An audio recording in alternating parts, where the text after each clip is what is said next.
আসসালামু আলাইকুম ওয়া রাহমাতুল্লাহি ওয়া বারাকাতুহু। নাহমাদুহু ওয়া নুসাল্লি আলা রাসূলিহিল কারীম, আম্মা বা'দ। আউযু বিল্লাহি মিনাশ শাইতানির রাজীম। বিসমিল্লাহির রাহমানির রাহিম। লা ইকরাহা ফিদ-দীন।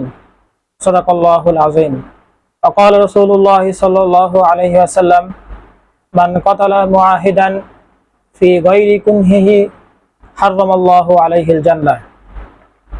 আও কামা ক্বালা আলাইহিস সালাতু ওয়াস সালাম।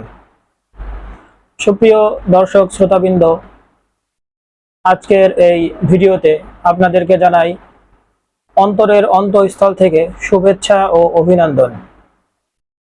আজকে আমি আপনাদের সামনে মুসলিম রাষ্ট্রে অমুসলিম সংখ্যালঘুদের অধিকার নিয়ে আলোচনা করব।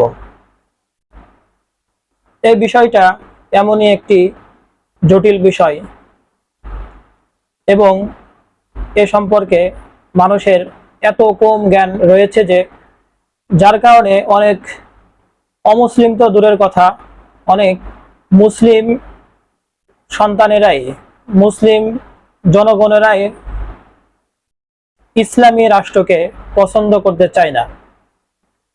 সেকুলারিজমকেই তারা দেশের রাষ্ট্র ব্যবস্থার জন্য গ্রহণ করতে চায়, কারণ সেকুলারিজম বলে যে রাষ্ট্র এমনভাবে গড়ে উঠবে যেখানে কোনো ধর্মের মানুষের কোনো সুযোগ সুবিধা দেওয়া হবে না, মানুষ হিসাবেই সকলের অধিকার সমান এবং সকলকেই সমানভাবে দেখা হবে।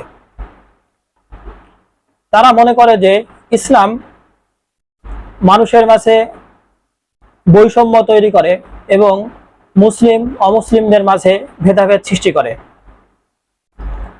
যারা এই ধরনের মন মানসিকতা রাখে, এই ভিডিওটি তাদের জন্যই মূলত বেশি প্রযোজ্য হবে। কথা না বাড়িয়ে আলোচনা শুরু করা যাক। প্রথমে আমি যে আয়াতে কারিমাটি তেলাওয়াত করেছি সেটা হলো সূরা বাকারার 256 নম্বর আয়াত, লা ইকরাহা ফিদ-দীন। অর্থাৎ আল্লাহ তাআলা বলছেন যে কাউকে জোরপূর্বক দ্বীনের মধ্যে দীক্ষিত করা যাবে না। ইসলাম এমন একটি ধর্ম যে ধর্ম সার্বজনীন এবং সমগ্র মানুষের জন্য সমানভাবে প্রযোজ্য এবং সকল যুগে এর প্রয়োজনীয়তা অক্ষুণ্ণ থাকবে। কিন্তু এই বলে কোনো অমুসলিমকে জোরপূর্বক ইসলামের মধ্যে দীক্ষিত করতে হবে এমনটি ইসলামের নিয়ম নীতিতে, শরিয়ার মধ্যে এরকম কোনো আইন কানুন পাওয়া যায় না। যেমনটি আমি আপনাদের সামনে বললাম যে আল্লাহ তাআলা কোরআন শরীফের মধ্যেই বলছেন যে লা ইকরাহা ফিদ-দীন, কাউকে জোরপূর্বক কোনো ইসলামের মধ্যে প্রবেশ করানো যাবে না। যদি আমরা ইসলামিক ইতিহাসের দিকে লক্ষ্য করি তাহলে দেখব যে ইসলাম গ্রহণের জন্য কারোর উপরেই কোনো জোরপূর্বক করা হয়নি। তারা ইসলামের সৌন্দর্য এবং ইসলামের মাধুর্য দেখেই তারা ইসলামের মধ্যে দীক্ষিত হয়েছে। আল বিদায়া ওয়া নিহায়া গ্রন্থের মাঝে 680 হিজরির একটা ঘটনা উল্লেখ করা হয়েছে যে সেখানে এক শাসক সে জোরপূর্বক বিধর্মীদেরকে মুসলমান করতে বাধ্য করেছিল। এই ঘটনা যখন জানাজানি হলো তখন তৎকালীন কাজীর কাছে এর বিচারের জন্য যাওয়া হলো। কাজী দলিল প্রমাণের ভিত্তিতে বললেন যে ইসলামে জোরপূর্বক মুসলমান গ্রহণের কোনো সুযোগ নেই। তারপর এই নিয়ম করা হলো যে যারা যারা চায় তারা ইসলামের মধ্যে থাকবে, আর যারা চায় তারা পূর্বের ধর্মে ফিরে যেতে পারবে।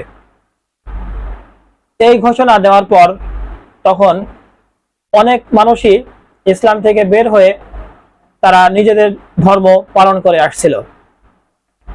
এখান থেকে বোঝা যায় যে ইসলাম কোনো ধর্মের মানুষকে ইসলাম গ্রহণের উপর জোর জবরদস্তি করে না। আমরা নিকট অতীতেও যদি দেখি তাহলে দেখব যখন আমাদের ভারতবর্ষে শত শত বছর মুসলমানরা ক্ষমতায় ছিল, কিন্তু মুসলমানদের যে রাজধানী দিল্লি ছিল সেই দিল্লিতে সংখ্যা গরিষ্ঠ ছিল বিধর্মী, অর্থাৎ হিন্দুরা ছিল। যদি জোরপূর্বক ভাবে অমুসলিমদেরকে ইসলামে দীক্ষিতই করা হতো, তাহলে সেখানে সংখ্যালঘু মুসলমান হতো না, বরং সেখানে সংখ্যা গরিষ্ঠই হতো। এটা ছিল তো ধর্মীয় দিক থেকে। এখন যদি আমরা জাগতিক দিক লক্ষ্য করি, তাহলে ইসলাম তাদেরকে কতটুকু অধিকার দিয়েছে সেটা সম্পর্কে আমরা জানি। অমুসলিমদেরকে পরিভাষায় জিম্মি বা মুআহিদ বলা হয়। এখন জিম্মি কাকে বলে? জিম্মি হলো এমন ব্যক্তি যাকে জান, মাল, ইজ্জত, আবরুর সমস্ত নিরাপত্তা ইসলাম দিয়েছে। অর্থাৎ ইসলামের জিম্মাদারিতে যে সমস্ত অমুসলিমরা রয়েছে তাদেরকে জিম্মি বলা হয়। আর মুআহিদ হলো যারা ইসলামী রাষ্ট্রের সাথে সন্ধি পোষণ করেছে, যে তারা ইসলামী রাষ্ট্রের সমস্ত আইন কানুন মেনে নিবে এবং তাদের উপর জিজিয়া আরোপ করা হয়েছে। একজন মুসলমান ইসলামী রাষ্ট্রের যে সমস্ত সুযোগ সুবিধা ভোগ করবে, তদ্রূপ একজন অমুসলিমও ইসলামী রাষ্ট্রের সেরূপ সুযোগ সুবিধা ভোগ করবে। অন্যায়ভাবে যদি কোনো মুসলমান কোনো বিধর্মী অর্থাৎ অমুসলিমকে যদি হত্যা করে, সে ব্যাপারে রাসূল সাল্লাল্লাহু আলাইহি ওয়াসাল্লামের পক্ষ থেকে কঠোর বিদ্রূপ এবং কঠোর ধমকি এসেছে। সুনানে আবু দাউদের মধ্যে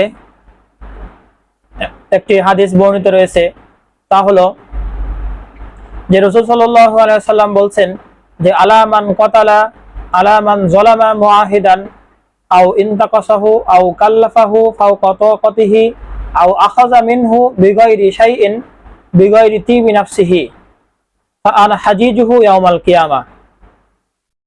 এই হাদিসের মধ্যে রাসূল সাল্লাল্লাহু আলাইহি ওয়াসাল্লাম কত বড় ধমকি দিয়েছেন, যে তিনি বলেন যে ব্যক্তি কোনো মুআহিদের উপর জুলুম নির্যাতন করবে, তার মান সম্মান নষ্ট করবে এবং তাকে সীমার চেয়ে বেশি কষ্ট চাপিয়ে দিবে এবং অথবা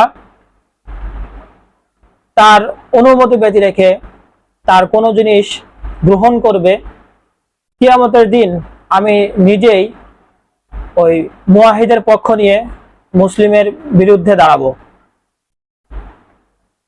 অপর এক হাদিসে রাসূল সাল্লাল্লাহু আলাইহি ওয়াসাল্লাম বলছেন, যেটা সুনানে আবু দাউদের মধ্যে রয়েছে, যে মান কতালা মুআহিদান বিগাইরি কুনহিহি লাম হারামাল্লাহু আলাইহিল জান্নাহ।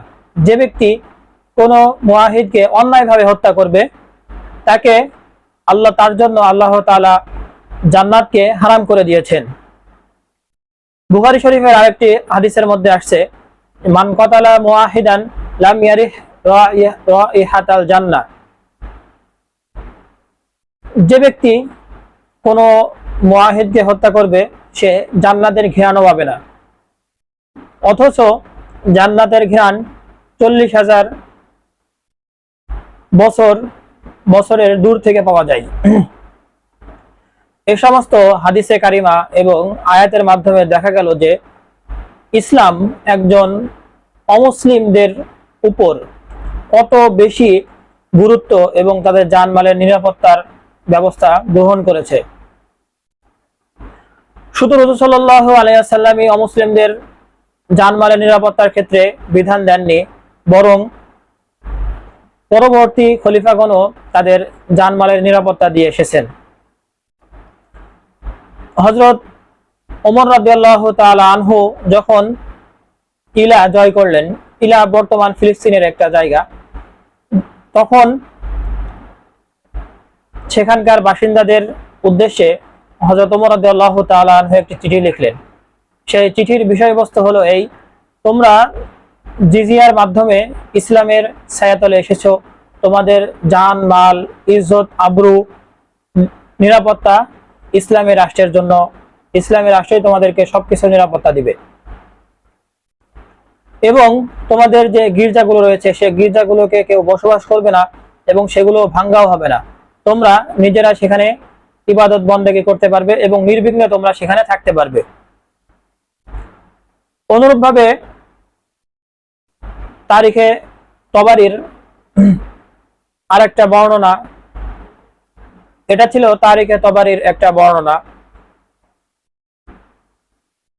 আরেকটা বর্ণনা হলো যেটা হযরত আবু ইউসুফ রাহমাতুল্লাহ আলাইহি তার কিতাবুল খরাজের মধ্যে উল্লেখ করেছেন।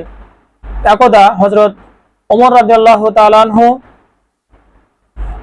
সাথী সঙ্গীদেরকে নিয়ে বের হয়েছিলেন। তখন তিনি পথিমধ্যে দেখতে পেলেন একজন ইহুদি বৃদ্ধ সে ভিক্ষা করছে। তখন হযরত ওমর রাদিয়াল্লাহু তাআলা আনহু অত্যন্ত ব্যথিত হলেন এবং তাকে ডেকে নিয়ে বাইতুল মাল থেকে একটা ভাতা নির্ধারণ করে দিলেন। উপস্থিত সাথী সঙ্গীদেরকে তিনি বললেন, যখন তার উপার্জনের ক্ষমতা ছিল তখন আমরা তো তার কাছ থেকে জিজিয়া নিয়েছি, এখন সে যখন উপার্জনের জন্য ক্ষমতা রাখে না তখন আমরা তাকে এভাবে ছেড়ে দিব? তাহলে তো আল্লাহ তাআলার দরবারে আমরা কি বিচার দেব? এটা দেখা গেল যে হযরত ওমর রাদিয়াল্লাহু তাআলা আনহু সেই ইহুদি বৃদ্ধের জন্য একটা ভাতা নির্ধারণ করে দিয়েছিলেন। অথচ আমাদের দেশেও বিগত কয়েক বছর আগেও এই ভাতার কোনো সিস্টেম চালু ছিল না, কিন্তু হযরত ওমর রাদিয়াল্লাহু তাআলা আনহু শত শত বছর আগে, প্রায় 1400 বছর আগেই তিনি একজন অমুসলিমের জন্য একটা দেখা যাচ্ছে যে একটা ভাতা নির্ধারণ করে দিয়েছিলেন। এটাই ছিল ইসলামের সৌন্দর্য। আরো একটা ঘটনা বলেই আপনাদের সামনে থেকে আমি বিদায় নিব। হযরত ওমর রাদিয়াল্লাহু তাআলা আনহু এর শাসনামলে হিমস, এটা মুসলমানদের অধীনে ছিল, সেখানে অনেক ইহুদি এবং খ্রিস্টানরা বসবাস করত। সেখানকার গভর্নর ছিলেন উবাইদা ইবনুল জাররাহ রাদিয়াল্লাহু তাআলা আনহু। একদিন রোমের বাদশাহ হেরাকেল সেখানে আক্রমণ করে ইহুদি এবং খ্রিস্টানদের অনেক জানমালের ক্ষয়ক্ষতি করেছিল। মুসলমান বাহিনী তাদের থেকে অনেক দূরে ছিল এবং তাদের সংখ্যাও কম ছিল। সেখানে আসতে আসতে অনেক দেরি হয়ে যায়, ফলে ইহুদি খ্রিস্টানদের জানমালের অনেক ব্যাপক ক্ষতি সাধিত হয়। তখন উবাইদা ইবনুল জাররাহ রাদিয়াল্লাহু তাআলা আনহু বললেন যে আমরা তোমাদের কাছ থেকে তো ট্যাক্স নেই, তোমাদের কাছ থেকে জিজিয়া নেই। এই জিজিয়া নেওয়ার অর্থ হলো যে আমরা তোমাদের জানমাল, ইজ্জত, আবরুর হেফাজত করব। যখন আমরা তোমাদের ইজ্জত, আবরু, জানমালের হেফাজত করতে পারিনি তখন তোমাদের জিজিয়া নিয়ে লাভ কি? তারপরে তিনি তাদেরকে সেই জিজিয়া ফেরত দেওয়ার ইচ্ছা করলেন।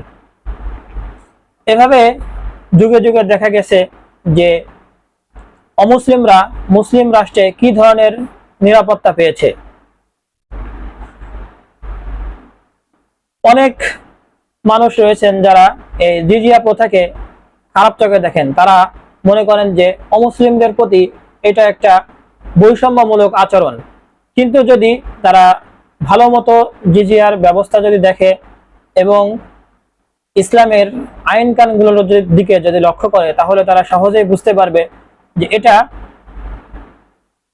তাদের উপর বাড়তি কোনো চাপ না, বরং এখানে মুসলমানদের চাইতেও জিজিয়া অনেক কম। কারণ মুসলমানদের থেকে যে জাকাত উসুল করা হয়, সে জাকাত নেওয়া হয় 40%, অথচ জিজিয়ার ক্ষেত্রে এরকম কোনো বিধান নির্দিষ্ট করা হয়নি। এবং এরকমও দেখা যায় যারা দরিদ্র তাদের থেকে কোনো জিজিয়া গ্রহণ করা হয় না। জিজিয়া হলো এমন একটা ট্যাক্স বা এমন একটা অর্থমূল্য নির্ধারণ যার মাধ্যমে তারা খুব সহজেই ইসলামী রাষ্ট্রকে দিতে পারে এবং এই অর্থের বিনিময়ে ইসলামী রাষ্ট্র তাদের জানমাল, ইজ্জত, আবরুর হেফাজত করে থাকে।